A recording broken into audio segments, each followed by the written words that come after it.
जर एकदा तुम्ही आत्मविश्वासाने लढायला सुरुवात केली ना, तर तिथेच तुम्ही अर्धी लढाई जिंकलेली असते. गुड मॉर्निंग वॉरियर्स आणि सर्व भावी अधिकारी.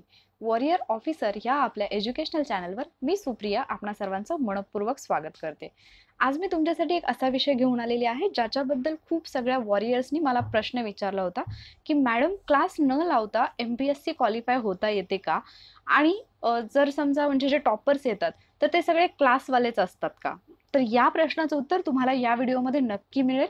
तर सगळ्यात पहिल्यांदा तुम्हाला या स्लाइडवरती एक व्यक्ती दिसत असेल, एक साहेब दिसत असतील ज्यांचं नाव आहे PSI नवनाथ दगडू बोराडे साहेब. तर तुम्हाला स्लाइडवरूनच कळत असेल की रिक्षावाला बनला PSI साहेब म्हणजे काय, तर हे सर जे होते ते रिक्षा चालवत होते.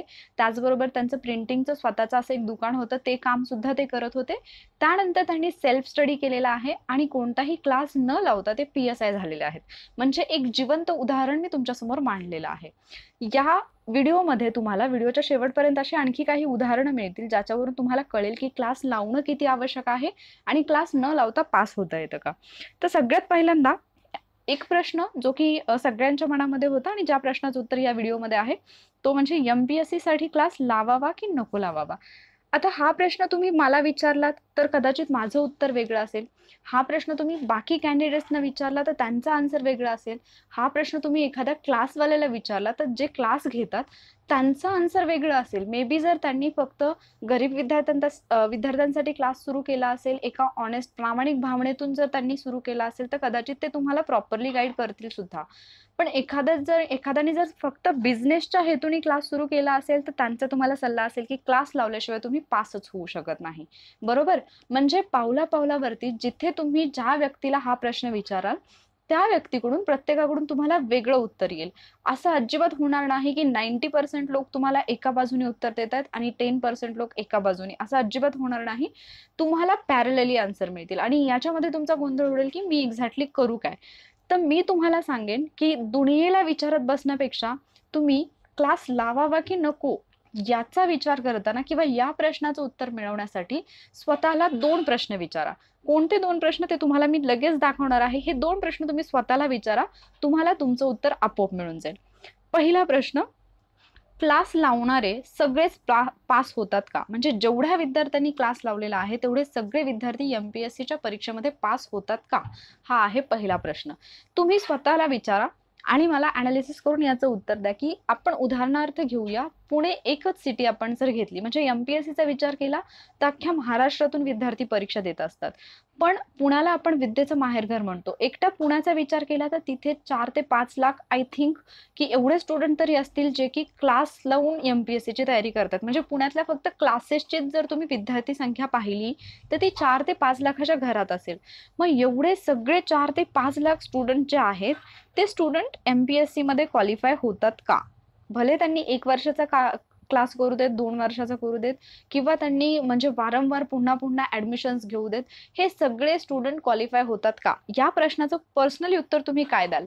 अर्थातच कोणालाही विचारलं तरी त्याचं उत्तर असेल की नो, क्लास लावणारे सगळेच पास होत नाहीत. पहिल्या प्रश्नाचं उत्तर तुमचं तुम्हाला मिळालं. दुसरा प्रश्न तुमच्यासाठी हा आहे की पास झालेले जेवढे आहेत त्या सगळ्यांनीच क्लास लावलेला असतो का? म्हणजे उदाहरण घ्यायचं म्हटलं तर 2019चा जो राज्यसेवेचा रिझल्ट आला त्याच्यामध्ये समजा 420 विद्यार्थी जे आहेत, 420 उमेदवार जे आहेत ते क्वालिफाय झालेले आहेत. मग या 420 पैकी 420 जणांनी क्लास लावलेला होता का? अर्थात या प्रश्नाचं उत्तर सुद्धा नो, नाही असंच असेल. मग जर 420 जणांपैकी काही जणांनी क्लास लावलेला नव्हता तरीही ते क्वालिफाय का झाले? आणि दुसरा प्रश्न की जो पहिल्यांदा मी विचारला की क्लास लावणारे सगळेच पास होतात का? तर ज्या विद्यार्थ्यांनी परीक्षा दिली म्हणजे आय थिंक 3,60,000 समथिंग काहीतरी विद्यार्थ्यांनी परीक्षा दिली होती. तर तेवढे सगळे विद्यार्थी जे होते त्यातले फक्त जेवढे क्वालिफाय झाले त्यांनीच फक्त क्लास लावला होता का? अर्थातच नाही. बाकीच्या विद्यार्थ्यांनी सुद्धा क्लास लावलेला होता. मग क्लास लावलेला असूनही काही विद्यार्थी क्वालिफाय झाले नाहीत आणि जे क्वालिफाय झाले त्यांच्यापैकी बऱ्याच जणांनी क्लासच लावलेला नव्हता.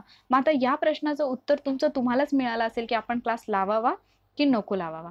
कोणत्याही क्लासचा जर विचार केला आपण, पुण्याचा घ्या किंवा इतर कुठल्या सिटीमध्ये, जेव्हा तुम्ही एखाद्या क्लासमध्ये जाता तर त्या क्लासमध्ये एक्झॅक्टली तुम्हाला काय सांगितलं जातं? जी पुस्तकं तुम्ही वाचत असतात तोच कंटेंट तुम्हाला शिकवला जातो. तुम्हाला आयुष्यामध्ये मार्गदर्शन आवश्यक आहे. मी अजिबात असं म्हणत नाही, की तुम्ही मार्गदर्शन घेऊ नका. तुम्हाला मार्गदर्शनाशिवाय तुमचा रस्ता सापडणार नाही, तुमचा मार्ग सापडणार नाही, तुम्ही तुमच्या ध्येयापर्यंत पोहोचू शकणार नाही.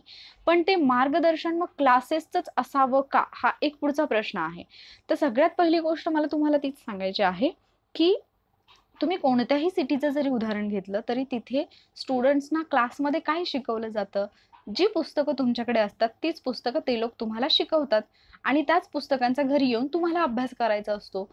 तुम्ही स्वतः अभ्यास किती व्यवस्थित करता, याच्यावरती सगळ्या गोष्टी डिपेंड आहेत. म्हणजे तुम्ही क्लास लावला आणि तुम्ही 100% क्लासवरती डिपेंड राहिला, तर तुम्ही क्वालिफाय होऊ शकत नाही. तुम्ही स्वतः किती करता याला जास्त महत्त्व आहे. जे की मी नेहमी सांगते, की तुम्हाला कोणीच शिकवू शकत नाही, जोपर्यंत तुम्ही शिकत नाही. राइट? तर सगळ्यात पहिल्यांदा ही गोष्ट क्लिअर करा, की माझी किती कष्ट करण्याची तयारी आहे, माझी किती शिकण्याची तयारी आहे आणि त्याच्यावरून तुमचं उत्तर तुम्हाला मिळेल. आता आवश्यकता नक्की कशाची? हा एक प्रश्न. मग क्लास लावायचा नाही तर मग नक्की काय करायचं? सगळ्यात महत्त्वाचं म्हणजे तुम्हाला योग्य मार्गदर्शन मिळालं पाहिजे.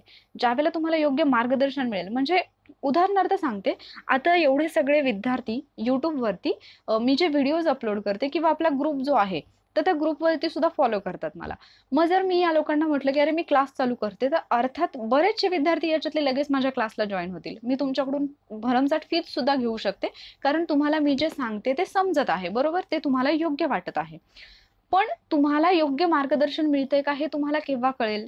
ज्यावेळेला तुम्ही एखादा क्वेश्चन पेपर सॉल्व्ह कराल, ज्यावेळेला मी शिकवलेले प्रश्न तुम्हाला त्या क्वेश्चन पेपरमध्ये दिसतील, ज्यावेळेला मी शिकवलेलं तुम्हाला तो क्वेश्चन पेपर सोडवताना आठवेल आणि तुमचा स्कोर चांगला येईल.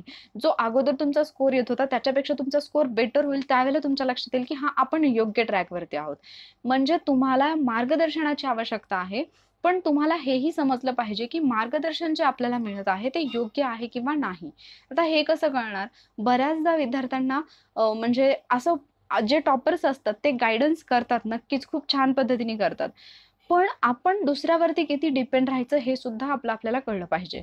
तुम्हाला एक छानसं उदाहरण देते मी. तुम्हाला अनुकुमारी मॅडम माहीत असतील. UPSCमध्ये ज्यांनी टॉप केलं होतं म्हणजे सेकंड रँक आला होता त्यांचा ऑल ओव्हर इंडिया आणि जर गर्ल्समध्ये पाहिलं फिमेल कॅटेगरीमध्ये तर त्या फर्स्ट होत्या. तर त्यांनी कोणताही क्लास न करता लास्ट अटेम्प्ट असताना 1-1.5 वर्षाच्या तयारीमध्ये त्यांनी म्हणजे सेल्फ स्टडीने त्यांनी UPSCमध्ये देशामध्ये रँक मिळवला होता. जेव्हा की तो आय थिंक त्यांचा फर्स्ट का सेकंड अटेम्प्ट होता. फर्स्ट अटेम्प्टला त्यांनी जस्ट म्हणजे ट्रायलसाठी म्हणजे प्रॅक्टिससाठी म्हणून त्यांनी फर्स्ट अटेम्प्ट दिला होता आणि त्यांचं एज बार होण्याच्या लास्ट स्टेजला त्यांचा म्हणजे लाईफमधला लास्ट अटेम्प्ट होता. तो अटेम्प्ट त्यांनी अशा पद्धतीने दिला होता, की त्या आपल्या देशामध्ये त्या सेकंड आल्या होत्या आणि मुलींमध्ये प्रथम आल्या होत्या.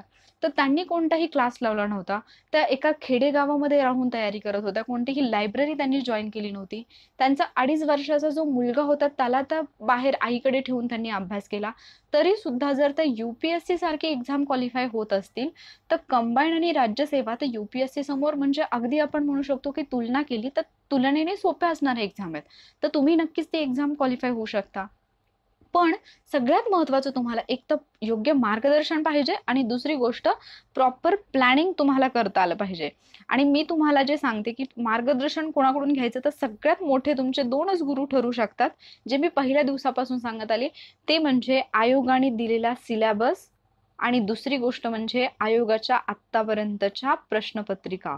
जोपर्यंत तुम्ही आयोगाचा अभ्यासक्रम आणि आयोगाचे क्वेश्चन पेपर अभ्यासत नाही, तुम्हाला समोरच्या व्यक्तीने कितीही सांगितलं, की "बाबा रे, तू असा अभ्यास कर, बाबा रे, तू हे टॉपिक वाच, ते टॉपिक वाच," त्याचा काहीही फायदा नाही. जेव्हा मी तुम्हाला एखादा टॉपिक सांगते, त्यावेळेला आयोगाने अभ्यासक्रमामध्ये त्या टॉपिकला किती इम्पोर्टन्स दिलेला आहे, किती वेटेज दिलेलं आहे, प्रश्नपत्रिकेमध्ये त्या टॉपिकवरती आत्तापर्यंत किती प्रश्न आलेले आहेत, या सगळ्या घटकांचा विचार करून मी तुम्हाला ते टॉपिक देत आहे. त्यामुळे याचा अभ्यास तुमची फक्त एक स्टेज सोपी व्हावी म्हणून मी तुम्हाला हे तुमच्यापर्यंत पोहोचवत आहे, की तुम्ही कुठल्या घटकांचा अभ्यास केला पाहिजे. क्वेश्चन पेपरमध्ये आत्तापर्यंतचं जर पाहिलं तर त्याचं टॉपिक वाईज ॲनालिसिस करून मी स्वतः तुम्हाला अवेलेबल करून देत आहे. त्याचं रिझन की तुमचा थोडा वेळ वाचावा. कारण आत्ता म्हणजे लॉकडाऊन नंतर जेव्हा आपले एक्झाम डेट्स डिक्लेअर झाल्या, तर त्याच्यानंतर आपल्याकडे म्हणजे कमी वेळ आहे. लॉकडाऊनमध्ये जर तुम्ही ॲनालिसिस केलं असतं, जेव्हा मी फर्स्ट टाईम तुम्हाला सांगितलं असतं, तर तुम्हाला ऑटोमॅटिकली समजलं असतं की मी सांगितलेला प्रत्येक पॉईंट हा ॲनालिसिस जे केलेलं आहे म्हणजे सिलेबस आणि क्वेश्चन पेपर याला पकडून आहे. त्यामुळे सगळ्यात महत्त्वाचं तुम्हाला अभ्यासक्रम आणि क्वेश्चन पेपर पाहिजे आहे. आता तोच प्रश्न की योग्य मार्गदर्शन कुठे मिळेल? जोपर्यंत बऱ्याचदा असं होतं की आपण ब्लाइंडली फॉलो करत जातो. म्हणजे तुम्हाला आज मी काहीतरी सांगितलं म्हणून तुम्ही माझं ऐकलत, राइट? उद्या तुम्हाला दुसरं कोणीतरी काहीतरी सांगितलं म्हणून तुम्ही त्या व्यक्तीचं ऐकणार.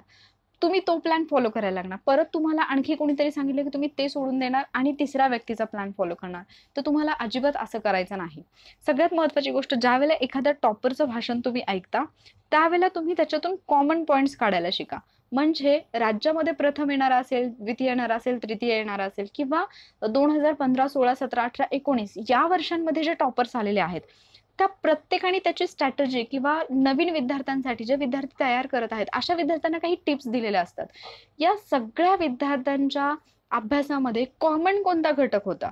त्यांनी कोणती पुस्तकं कॉमनली म्हणजे हिस्ट्रीसाठी या सगळ्यांच्या रेफरन्स बुकमध्ये कोणतं एक बुक सेम आहे? पॉलिटीसाठी कोणतं एक बुक सेम आहे? अशा पद्धतीने जर तुम्ही तुमची बुक लिस्ट बनवली, अशा पद्धतीने जर तुम्ही तुमचं अभ्यासाचं नियोजन बनवलं, तर तुम्ही जास्त फायद्यात राहाल. पण जर तुम्ही प्रत्येकाने म्हणजे आज तुम्ही एक पुस्तक वाचायला घेतलंत हिस्ट्रीसाठी, उद्या तुम्हाला दुसऱ्या विद्यार्थ्यांनी किंवा दुसऱ्या एखाद्या व्यक्तीने तुम्हाला वेगळा रेफरन्स सांगितला आणि म्हणून तुम्ही ते बुक सोडलं आणि नवीन बुक वाचायला घेतलं, तर अशा पद्धतीने तुम्ही कधीही MPSC क्वालिफाय होऊ शकत नाही. मी ऑलरेडी 2015, 16, 17, 18, 19 या वर्षीचे जे टॉपर्स आहेत, तर त्यांच्या अभ्यासामध्ये कॉमन असणारा घटक कोणता आहे, याच्यावरती ऑलरेडी एक व्हिडिओ लेक्चर मी अपलोड केलेलं आहे. ते तुम्ही पाहिलं नसेल तर पाहून घ्या. तिथून तुम्हाला योग्य पद्धतीने मार्गदर्शन मिळेल. आता यशस्वी होण्याचा एक कानमंत्र, तो म्हणजे योग्य नियोजन आणि भरपूर सराव. तुम्ही पहिल्यांदा तुमचा सिलेबस काय आहे हे पाहिल्यानंतर तुम्हाला किती घटक कंप्लीट करायचे आहेत हे पाहून घ्या. कोणकोणते टॉपिक तुम्हाला कंप्लीट करायचे आहेत ते पाहून घ्या आणि त्यानुसार भरपूर प्रश्नपत्रिकांचा सराव करा. तुम्ही कोणाचाही गाईडन्स न घेता, कोणालाही न विचारता, कुठल्याही क्लासला न जाता, कोणत्याही टॉपर्सचं काहीही न ऐकता सुद्धा क्वालिफाय होऊ शकता. पण तुम्हाला 2 गोष्टी कराव्या लागतील. तुमचं प्लॅनिंग आणि दुसरी गोष्ट भरपूर सराव. सराव म्हणजे सगळ्यात पहिल्यांदा तुम्ही आयोगाच्या प्रश्नपत्रिकांचा सराव करा आणि त्यानंतर तुम्ही टेस्ट सिरीजची पण तुम्हाला कुठून क्वेश्चन पेपर अवेलेबल होतील. म्हणजे आपण आता वॉरियर ऑफिसर जो आपला ग्रुप आहे टेलिग्रामला, त्याच्यावरती मी तुम्हाला क्वेश्चन पेपर अवेलेबल करून देणारच आहे. पण जर तुम्ही डेली एक क्वेश्चन पेपर सॉल्व्ह केला आणि त्याचं ॲनालिसिस जर प्रॉपरली केलं, तर कोणताही क्लास न लावता तुम्ही क्वेश्चन पेपरच्या माध्यमातून तुम्ही क्वालिफाय होऊ शकता. म्हणजे जर समजा तुम्ही एक 50 क्वेश्चन पेपर जरी सॉल्व्ह केले, 50 क्वेश्चन पेपर सॉल्व्ह करून त्याचं ॲनालिसिस जर प्रॉपरली तुम्ही केलं, प्रॉपरली हा शब्द मी जाणून बुजून वापरते, कारण तुम्हाला ॲनालिसिस व्यवस्थित करता आलं पाहिजे. जर तुम्ही प्रॉपरली ॲनालिसिस केलं, तर फक्त क्वेश्चन पेपरच्या माध्यमातून 65+ स्कोर तुम्ही आणू शकता कंबाईनमध्ये. आणि हे मी असंच बोलत नाही, हे मी विथ प्रूफ तुम्हाला सांगितलेलं आहे पाठीमागे एका व्हिडिओमध्ये. तुम्ही तो पाहून घ्या. तुम्हाला तिथल्या तिथे समजेल की हे पॉसिबल आहे का? तर हे पॉसिबल आहे. सो जर तुम्ही क्लास लावलेला नसाल, जर तुम्ही सेल्फ स्टडी करत असाल, तर या काही टिप्स तुमच्यासाठी होत्या ज्या तुम्हाला फॉलो करायच्या आहेत. ओके.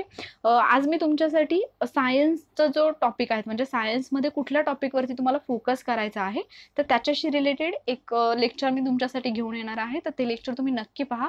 त्याच्यातून तुमच्या सामान्य विज्ञान म्हणजे सायन्सच्या अभ्यासाला एक गती मिळेल, एक दिशा मिळेल की कशा पद्धतीने तुम्हाला आणि कोणत्या टॉपिकचा अभ्यास तुम्हाला करायचा आहे सायन्सचा. सो आज दुपारपर्यंत ते लेक्चर वॉरियर ऑफिसरवरती अपलोड होईल.